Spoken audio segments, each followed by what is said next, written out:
So we begin our discussion on sound and radio by talking about the history of radio broadcasting. The history of radio broadcasting actually began with AM radio, which stands for amplitude modulation.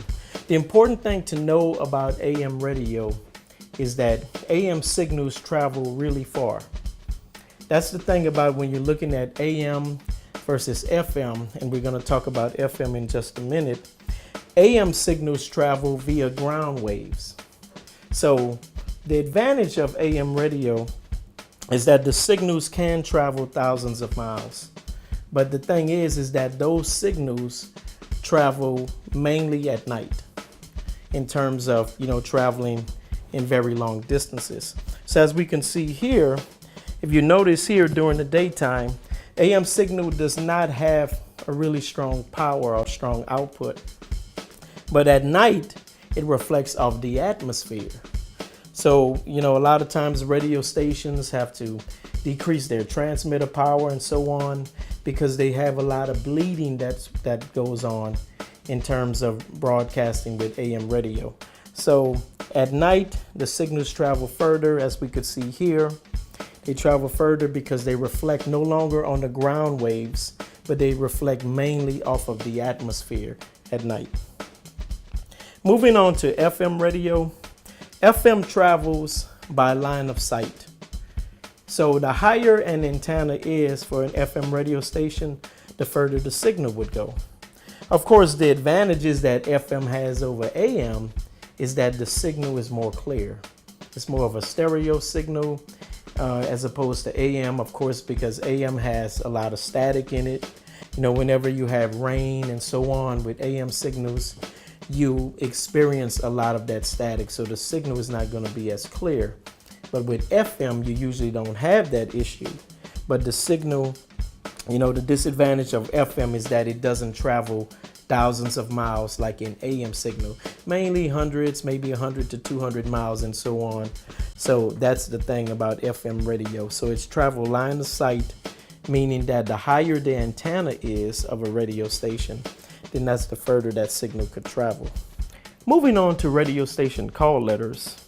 When we look at the call letters of a radio station, in the beginning, if you designate call letters here in the United States, any radio stations who appeared on the west side of this red line that you see here on this map, they began with the letter K. So radio stations in California, radio stations in Arizona, and other western states, their call letter, the very first letter in their call letter would begin with the letter K.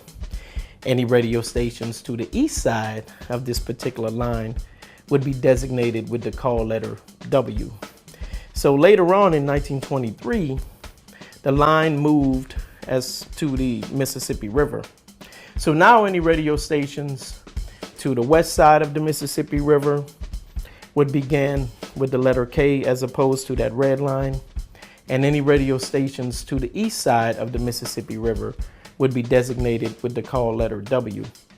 So like for instance, radio stations in Atlanta, WSB, WVEE, which is V103's call letters, WSTR, which is Star 94's call letters. Because those radio stations are on the east side of the Mississippi River, their call letters begin with the letter W. So any radio stations to the west side of the Mississippi River, they began with the call letters K. So that's why whenever you visit states like California, Arizona, Texas, and so on, Omaha, Nebraska, you see that those radio stations actually have the call letters of K, beginning with K. The last three letters in call letters, in the call letters of a radio station usually represent what the radio station's format is about. One example is that I once worked for a radio station called KCLF, which happened to be in Louisiana. We were on the west side of the Mississippi River. KCLF began as a country station, and the CLF stood for Country Loving Fun. Now, when I worked at the radio station, it actually was an urban contemporary station. So because The original format was country. That's why it had the CLF. So sometimes when you see radio stations with call letters as far as those last three letters, sometimes you may wonder why it's like that. It's probably because it stands for something that represents their format or some kind of programming element of the radio station. Moving on to production, one thing that students need to understand is that the audio console is the main important thing that you need to know if you're working in radio, as far as production, working as an on-air personality, and so on. When you look at these two consoles, you see the one to the left has pots or potentiometers. Pots is just the abbreviation of potentiometers. So those are those round circular knobs that you see. This is the old model of an audio console for a radio station. The one you see to the right has slider faders. So what engineers decided on is later on that it'll be easier to fade up a signal of a particular playback machine that you're using on the radio station instead of turning it clockwise. So the console is actually the heart of the radio station. It's best to know how to operate the console if you want to be an on-air personality, or even if you want to do some type of production in radio. The functions of the audio console are three basic functions. You amplify the signal, you route the signal, and you also mix the signal. Now, when we talk about amplification, what we're really talking about is turning up the volume of a signal.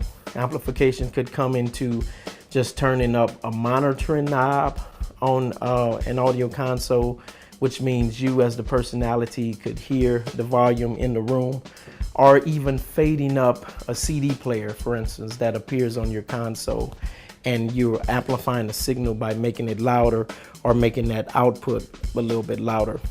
Routing the signal is just sending a signal to a certain destination.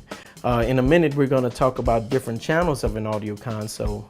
One channel is the program channel. You also have the audition and the cue channels. So for instance, if I'm going to put a signal on the air, I would put that signal in the program channel. And if I want the signal to be off air, I could put it in the audition or the cue channel. So since I'm sending the signal to a certain destination, I'm actually routing the signal. Now, when you're mixing a signal, it means that you have two or more signals up at the same time.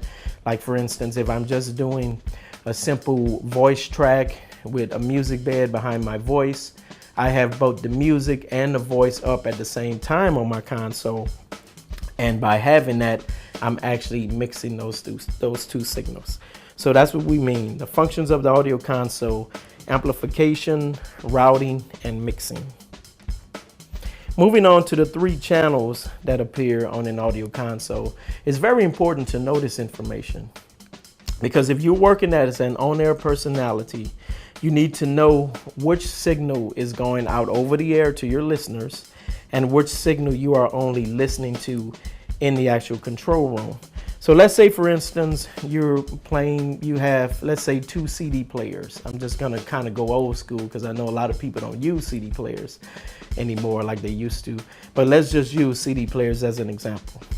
If I have 2 CD players attached to my audio console, and let's say, for instance, I'm playing a signal on CD player number 1, that particular signal may be going over the air. If it's going over the air where my listeners could hear it, that means that signal is in the program channel. But let's say for CD2, let's say while this song is playing on my CD1 and it's going out over the air to my listeners, let's say I have another CD that I want to play, but for whatever reason, I don't want to air it just yet. So maybe I'm thinking that, it might have some profanity in it, or maybe it's going to be, a certain level, and I want to make sure I adjust the level before I put it over the air. I'm going to audition it by putting CD2 in the audition channel. So remember, CD1 currently is in the program channel, outputting for my listeners to hear it. With CD2, I'm auditioning it in the audition channel. I could also put it in the Q channel as opposed to the audition channel. The Q channel and the audition channel serve the same exact purpose, meaning that the signals are off the air at the time. The only difference really is that when a signal is in the audition channel, it's played over the loudspeakers in your control room. But if the signal is in the Q channel, it's usually played through a smaller speaker that appears on your console, or maybe even through your headphones. And of course, with the program channel, as we mentioned, that means that that signal is going out over the air where our listeners could hear it. In terms of designating, different channels for our audio console, if we look at this particular board here, this is an image that I took a picture of just a few years back. This is a console that I once used in a production studio. So if you see to the far left of this particular console, we see mics 1 and 2. So that means that I have 2 microphones hooked up to my audio console. So usually they go through XLR or 1/4-inch cables, and we'll talk about cables and connectors later on in the lecture. They'll be hooked up to the input of the console. So if I take a microphone and I actually attach it to an XLR audio cable, I'm going to put that microphone into input 1 of the console, and now it appears on fader 1 for my actual microphone. So if I have a second mic, I'm going to hook that up to input 2 on the back of my console, and now that microphone appears on fader 2.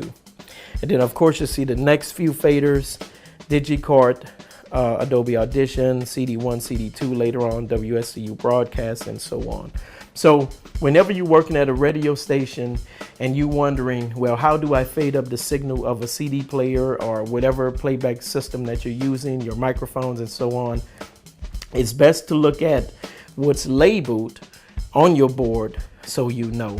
So if it's not labeled, then that means you have to fade up, different channels in order to see which one is actually related to that particular fader. Mic 1, mic 2, and so on.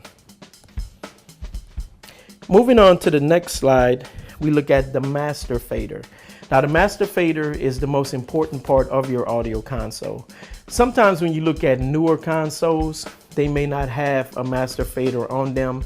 And the reason they may not have it on them is because usually the master fader would be built in to the console. But if you do work with a board, a mixer, or of course a console, as is also called, as we mentioned, and it does have a master fader on it, you have to make sure that the master faded is faded up to a certain level in order for the rest of the faders to work. So let's say, for instance, you see this master fader that's circled, the red fader. Since that's faded all the way down, let's assume those 4 faders to the left of it are mics 1 and 2 and CD players 1 and 2.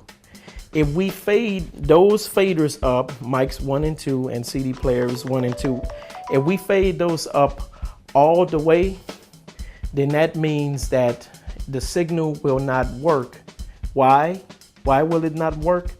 Because the master fader is faded all the way down. And that could be a problem. And that will be a problem actually. So even though those 4 faders would be faded all the way up, if the master fader is faded all the way down, then it will not work because the master fader controls the entire output of the audio console. So we would have to fade the master fader up, usually at mid-level or a little bit louder if you want to, depending on your production. Then that's when the other faders would work, when you fade them up to use them. Moving on to VU meters, it's important to know that there's a difference between analog and digital meters. So when we look at the analog meters, in order to output a signal on the board, if we're using analog, we need to make sure that that signal peaks at 0 and not go into the red. If your needle goes into the red that you see here on the top on the analog meters, that means you're going to have a distorted signal, meaning that your sound will be unclear for your listeners to hear it. Moving to the digital meters, digital audio records a little bit different than analog since it records in computer language, binary code, which you probably heard before. You have to give digital meters more headroom. So instead of peaking at 0 like you do on the analog meter, in digital, you give it headroom by peaking between -12 and -6, for instance. That way, your signal is a proper level and you don't have any distortion if you actually peak 0 like you do on the analog meters. So the good thing to remember on the digital meters is you could think of it as a traffic light. Green means go, yellow means slow down, red means heck no, you need to stop. You see what I mean? So you have to think about that in terms of your meters, in terms of having a proper signal on your console. And the parts of the console are your assigned faders, as we talked about, the master fader, the VU meters, a monitoring volume knob that actually controls the volume that you could hear in the radio station. Your channels, as we talked about, audition, Q channel, program channel, and even a headphone jack for you to plug your headphones in so that you could hear a signal. And we'll talk about that a little bit later. And of course, your inputs and outputs. With your inputs, like I said before, you would plug in, let's say, for instance, your microphones, even your CD players and so on, into the input sides of your, which is usually located to the back of your console. And then, of course, you would output the signal. And so that's what we mean when we talk about input and outputs. Moving on to the next slide, we see a production mixer and a broadcast console. Now, the reason why I believe it's important to know about this, because let's say, for instance, you want to record a commercial for your show coming up. If you're doing a show on a radio station, usually you go into the production studio, which is different from your actual studio, that your live studio. When you go into the production studio, now you could create the commercial or radio station drop or something like that to air on your show. When you go into the studio, you're using mainly a production mixer, and you see the blue and the red knobs at the top. Those knobs are mainly to change the sound of the signal. Let's say, for instance, you wanted to put more bass in your music track, or more bass in your voice, or give it a little bit more EQ or treble or so on. That's why the production mixer has all of those knobs at the top. But when you're using the broadcast console, it doesn't have all of those, because your station manager or even your program director don't want you to actually mess with the sound of the station. They want you to leave it as is. So they don't want you to change the bass or the treble or anything. That's why your broadcast console is a little bit more simpler than the actual production mixer. Now, sometimes you go in production studios today and you may see a broadcast board instead of a production mixer. And one reason it's like that is because with the new computerized editing systems that we have, you could actually go into the editing system and bring up a virtual production mixer, and you could change the EQ and the bass and treble and so on, just in case you walk into a production studio and you don't see a production mixer. So it still works the same way.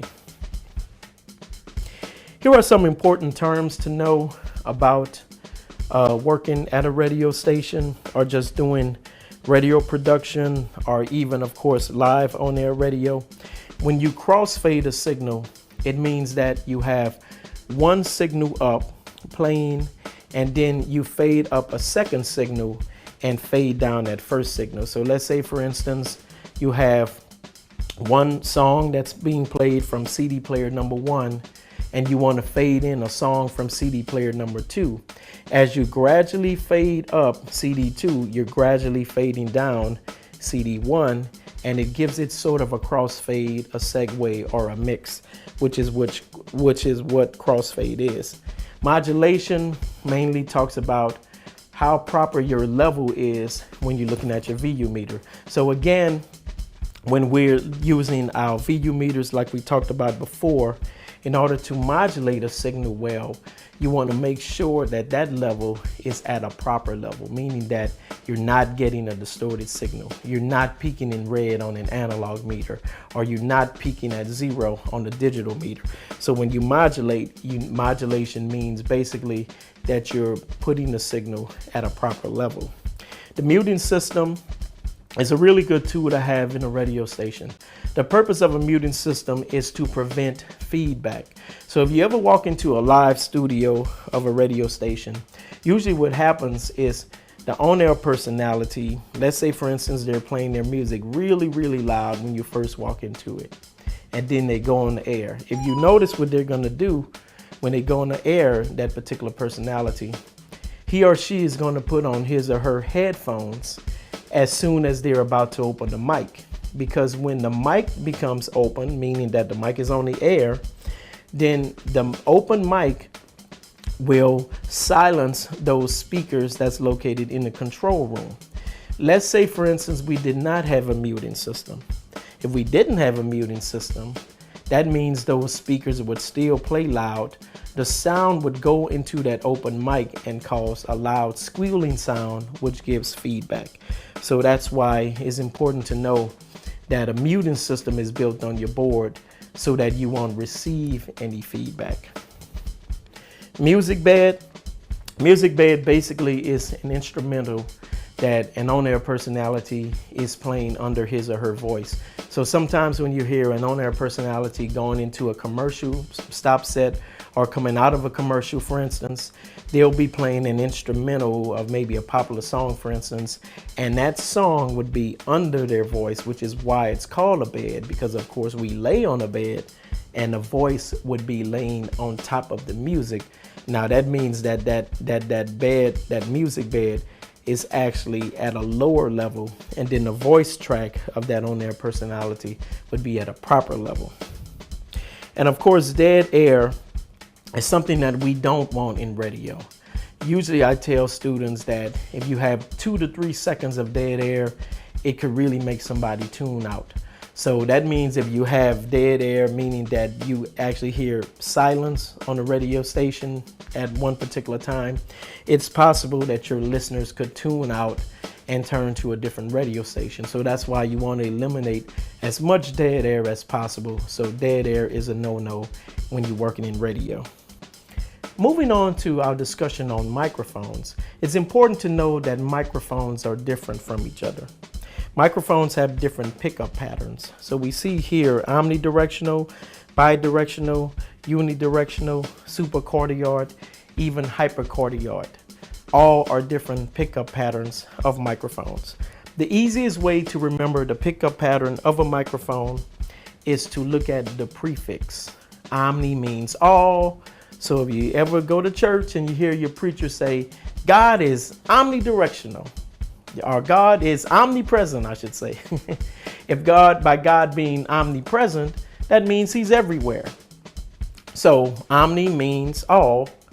Of course, bidirectional means 2, just like a bicycle with 2 wheels.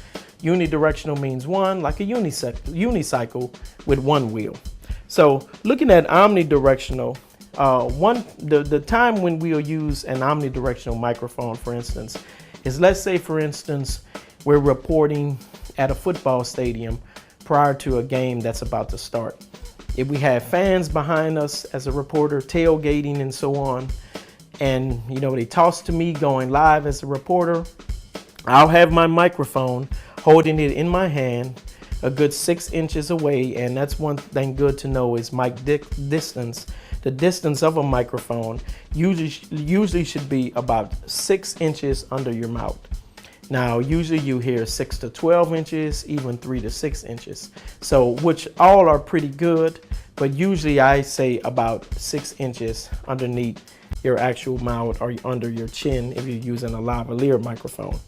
So, because I have those fans behind me and I have that microphone about 6 inches away from my mouth, people will hear the sounds of those fans behind me, but they will not hear them as equally well as they hear my voice because my mouth is actually, associated a little bit closer in distance to that microphone. So when people are listening to me over the radio, or even if I'm a TV reporter, they'll hear the fans behind me, which we want because we want to give them a feeling of being there, a reality check, so to speak. So if we had a unidirectional microphone, for instance, we'll only hear the reporter and we won't hear those sounds very well behind us. And that's why it would be better to use an omnidirectional mic in that particular circumstance. Moving on to a bidirectional microphone. When you're using a bidirectional microphone, it's like having a microphone that's used for an over-the-table conversation. So let's say, for instance, you're doing an interview with someone. You'll be sitting in a chair. That person would be sitting right across from you. And you have that microphone right in the middle on the table. So now you could pick up the sound that's in front of you and that sound that's right in front of the subject that you're interviewing. And actually that microphone would actually reject the side noises. So your bidirectional microphone is still good to use, but mainly if you're doing it, between two different people. Now, when you're using a unidirectional microphone, unidirectional microphones are used a lot, of course, in studios and even for singers and so on. But let's say, for instance, we're using it in the studio. One reason we would use the unidirectional microphone in the studio as opposed to the other pickup patterns is because when we're using a unidirectional mic, if I'm actually an on-air personality and I'm going over the air, and let's say I'm using, some paper in order to read the news or in order to read weather reports and so on, I don't want the microphone to pick up the rattling noises of me turning the pages of my script or whatever that I have. So I wanted to concentrate mainly on the noise that's in front of it, which is my voice. So by using a unidirectional microphone, it will not pick up those rattling noises of the papers, crumbling or whatever I'm doing, smacking gum, even though you shouldn't be chewing gum when you're doing live radio. But at the same time, you want to make sure that that microphone is picking up whatever in front of it, again, a good 6 inches. So let's say, for instance, I was using an omnidirectional microphone in the studio, then it will pick up a lot of the noises besides the one that's right in front of it. And you don't want that usually in the studio environment. In terms of supercardioid and hypercardioid pickup patterns, those have a more narrow pickup pattern than the unidirectional mic. And the unidirectional mic, sometimes you hear it called cardioid, which is synonymous to the term unidirectional. So when you see terms like supercardioid or hypercardioid, you could think of it as a super unidirectional microphone. A supercardioid mic and even a hypercardioid microphone are actually your shotgun mics that are used in film productions, because we usually want a more narrow pickup pattern to where it's projecting ambient noises and so on whenever I'm recording, let's say, dialogue, for instance, from two actors who are speaking. But we'll talk about those more. Moving on to our actual diagram of pickup patterns, you see omnidirectional right at the very top. So imagine that microphone is right there in the middle, and everything you see around this microphone, this is how equally well this microphone can pick up with the distance around it. So that's why we call it omnidirectional, because it could pick up all of these sounds around. So let's say, for instance, you're in a small room. Any noises that go on in that room, that microphone usually would pick up well. You may not hear the noises as well as you hear the subject that's right in front of the microphone, but it'll still pick up a lot of those noises. And if you want that, then fine. If you don't want that, then you need to use a unidirectional microphone. We see the bidirectional pickup pattern. So as we talked about before, like if you have a subject matter that you're interviewing and that person is right in front of you, if you notice, this pickup pattern rejects the side sounds. So that's why you may want to use that for whatever reason. Cardioid pickup pattern. It's called cardioid, and this is the same as unidirectional, as I mentioned before. It's called cardioid because it has a heart-shaped pickup pattern. If you turn this diagram upside down, you see that this pickup pattern is shaped as a heart. It's shaped like a heart. So cardio, cardioid comes from cardio, like cardiovascular, when you're working out at the gym and so on. And so if you notice, this microphone picks up the sounds that's in front of it, but it rejects what's behind it. And of course, when you move to hypercardioid and even supercardioid, now you notice that pickup pattern is a little bit more narrow.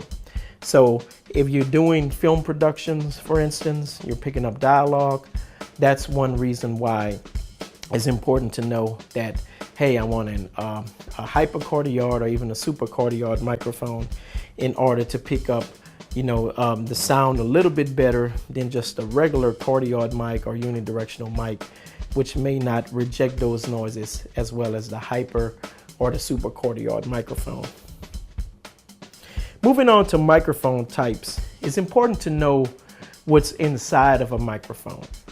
The guts of a microphone, so to speak.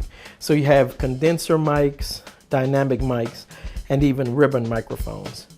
The reason why it's important to know about a condenser microphone is because a condenser microphone does not power itself. Inside of the microphone, it doesn't have a power switch to where it could operate itself. It relies on an external unit. So if you have a condenser microphone and you plug that microphone into a console, for instance, you're going to need to turn on something called phantom power on your audio console. And for those of you who want to do TV production, if you're plugging a condenser microphone into a camera, that camera also has to have phantom power. Now, usually you see a switch that would actually say the words phantom power.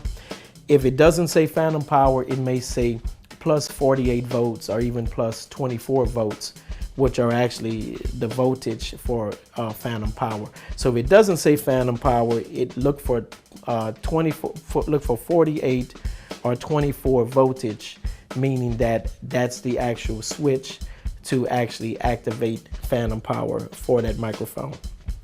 Moving on to a dynamic microphone. A dynamic microphone does power itself. So which means if I plug a dynamic microphone into a console, and the microphone would actually just work. I don't have to turn on phantom power. I don't even have to have phantom power on my console. It would just work. But the good thing about a dynamic microphone is that it's a durable microphone. It's a rugged microphone. So if I'm using it, for instance, doing some type of reporting out in the field, if that microphone falls on even concrete and so on, if I tossed it out of anger, usually it still will work. I don't want you to toss it out of anger, of course, because we don't want you to try to damage the microphone in any way. But in most cases, the microphone can handle the durability of any noises or any type of things that you experience when you're out in the field doing like a news story, for instance. A ribbon microphone has a tiny little thin metal inside of it that vibrates whenever it hears a sound or whenever it picks up a sound.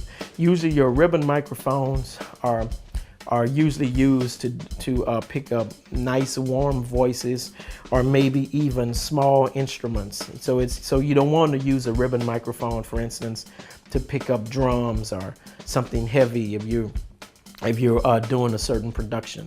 Ribbon microphones have a tiny thin metal, once again, that vibrates whenever you pick up any sounds. Now, one thing I want to clarify, just in case you're confused, when we were talking about pickup patterns just mean the actual type of sounds that a microphone can pick up, so it could kind of distinguish between what's picked up from the side of the mic, which picked up in front of the mic, and so on. When we talk about the mic types, we're really just talking about what's inside of the microphone, the makeup of the microphone. So a condenser microphone could be omnidirectional or even unidirectional. A dynamic microphone could be omnidirectional and unidirectional, and so on. So don't get confused in terms of pickup patterns versus microphone types. Moving on to this next slide about microphone types, we're talking about microphone types in terms of categories or mic uses, or in other words, the cosmetics of using microphones. So a handheld mic is a microphone that fits nicely into my hand to where it's not as thick as a studio mic. It would look really funny if somebody is reporting the news holding a studio mic, and we're going to see the images of microphones on the next slide. In terms of using a lavalier mic, that's a small microphone that you pin to your clothing in order for you to pick up sound pretty well. A shotgun mic is mainly called a shotgun mic because it's used in film productions, and the microphone lies on top of an instrument that looks kind of like a gun. So the audio operator would hold that shotgun into their hand, that shotgun instrument, and the mic would actually point in a direction of the sound that the audio operator wants to pick up. We will look at that on the next slide. Studio mic is the actual microphone that lies on top of a boom stand that's inside of a studio. So you have a boom stand that's actually located in your studio, that actually holds the studio mic. So a studio mic is not made to hold in your hand. It's made to mainly lie on top or even under an actual boom stand in a radio station or even in a production room, to where now you could pick up sounds equally well and so on. Moving on to the next slide in regards to microphone types, we see handheld mic at the top left. So when you're using a handheld mic, you notice that the microphone would look nice in your hand. So again, it's a cosmetic look. So handheld mic is designed to where it looks really well for a reporter to hold that particular microphone in his or her hand, as opposed to the shotgun mic, the studio mic, or even a lavalier mic. What the lavalier mic is used for is mainly in television productions. So with the lavalier mic, the object is to hide the cable of the microphone. So for instance, if you're doing a TV production, you're going to actually take the lavalier microphone, and the person who is the subject would actually drag it underneath their clothing to come out into the front of their actual body, to where for a guy, it would be located and pinned to his tie, or for a woman, it would be pinned to her shirt. And if a guy is not wearing a tie, of course, you're going to clip the mic onto his shirt. So it's going to be about 6 inches underneath the chin, to where the clip is not really being shown. Usually when we put a lavalier mic on someone, the clip would be behind them, to where you don't really see the clip so well, and you could see that little microphone, but it's not really standing out. So it's kind of an art or a technique to pinning a lavalier microphone on someone, but the object is mainly to hide the cable, and even in some cases, like I mentioned, the mic clip, just to make sure the mic looks nicely on the person's shirt or on some other part of their clothing. With a shotgun microphone is used, as I said before, in film productions. Now, if you look at the little guy to the top right of this particular slide, you see this is a boom operator.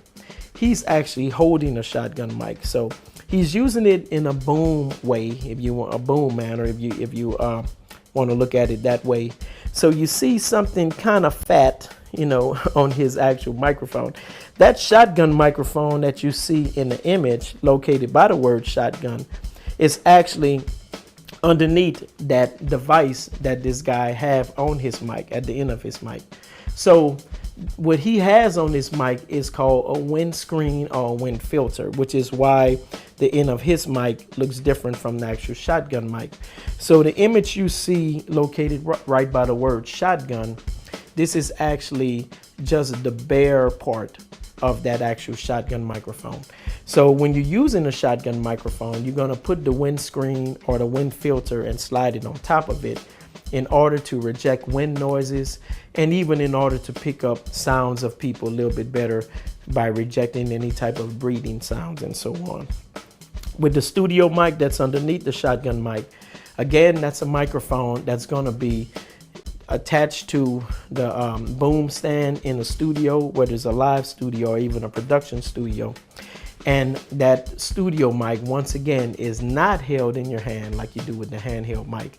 So that's why it's important to know the cosmetics of microphones in terms of microphone types. This last slide talks about audio cables or audio connectors. So it's important as a production person in radio or even as an on-air personality to know about audio cables and connectors. If you look to the top left, you see what's called an XLR plug. Now this is a professional plug because if you walk into your mom's living room and you look at the back of her DVR or her DVD player, you're not going to see this particular cable located. Trust me, you're not going to see that. So that's why it's more of a professional cable, because usually only professionals use it. Now, it is important to know that cables are known by their sex. So you do have male and you do have female.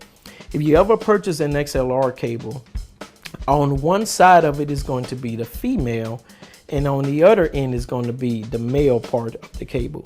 So the one you see to the left is the female, and the one you see to the right of that XLR is the actual male part of that particular cable. Moving on to the phone plug, which is also called a 1/4-inch plug. You see that particular plug, that's also used in radio production. Sometimes you may use it as opposed to an XLR. Let's say, for instance, your audio console doesn't have an XLR input, but it has a 1/4-inch input. So then you could plug this particular cable, which happens to be the male part of the 1/4-inch, into the input of that console, and whatever you plug it into would be the female part. So you plug that male part into the hole of your actual console, and then that way you engage the male and the female that way. And for whatever reason, you might need that as opposed to the XLR cable. Now you see the two black rings lying on top of this 1/4-inch cable. Those two black rings represent a stereo signal. If you ever see this particular cable or connector with one black ring, that means it's a mono signal. Mono has a more flat sound than a stereo sound. So if for whatever reason you want a stereo sound, you have to purchase the one with two rings on it. If you want just a mono sound, then you purchase the connector that has one black ring on it. The cable or connector to your top right is a mini or 8-inch plug. It's a little bit smaller in diameter to your 1/4-inch plug. It's the same exact cable or connector that you use to plug your headphones into your smartphones. So the two rings, again, just like the 1/4-inch, represent stereo. If it has one ring, it represents mono. And to the bottom right, you see RCA cables. Now usually RCA cables come in red, white, and yellow. The yellow represents the video signal, but for the purpose of this being a radio lecture and we're only talking about audio, that's why I only have the image of the red and the white. The white represents the left side of the audio channel, and the red connector represents the right side of the channel. The reason why it's important to notice is because, let's say for instance, you're doing a production and maybe you're recording to, let's say, a CDR. If you have only the white cable plugged into the input in order to pick up a certain sound of recording to a CD player, for instance, let's say once you output that to your CD and you go to your car and you put that CD into the CD player of your car, knowing that you only recorded on the left side using just the white cable, you only hear the sound coming through the driver's side inside of your car because it's only recorded on the left side. If you recorded it only on the right side, meaning that you use the red connector, then you will only hear the sound on the passenger side. If, for instance, you recorded on the CD and you played back that CD inside of your automobile. So if you recorded on both channels, left and right, then you hear it equally well in your left speaker and even in your right speaker. So that's why it's important to know this. I hope you guys learned a lot from this lesson. Maybe I'll see you next time, and maybe you hear me again one day. Take care.